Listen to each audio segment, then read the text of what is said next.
আল্লাহ বলছেন যে আমি মদ হারাম করলাম। আল্লাহর নবী বলছেন মাসকারা কাসিরু ফাকালিলহু হারাম, যে জিনিসটা বেশি পরিমাণ খেলে বিবেকের ক্ষতি হয় তার অল্পটা হারাম। এখন আমি বললাম যে বিড়ি, সিগারেট, জর্দা, গুলি, ইয়াবা, ফেনসিডিল এগুলি মদ, এর ভিতরে নেশা আছে।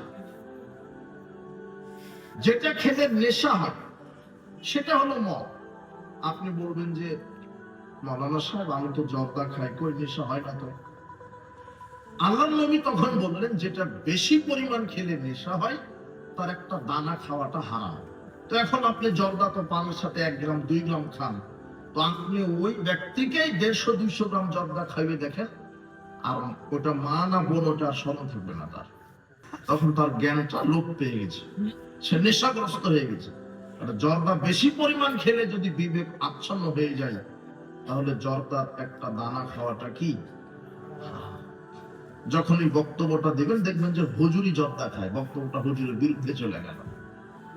এতক্ষণ ভালো বক্তব্য দিলেন, তাসবিহ পাঠ করেন এত নেকি, কেউ কিছু বলবে না।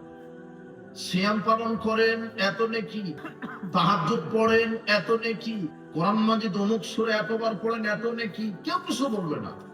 যখনই সমাজে আপনি মানুষের ভুল ত্রুটি ধরিয়ে দিবেন তখন সে আপনার বিরুদ্ধে খেপে যাবে।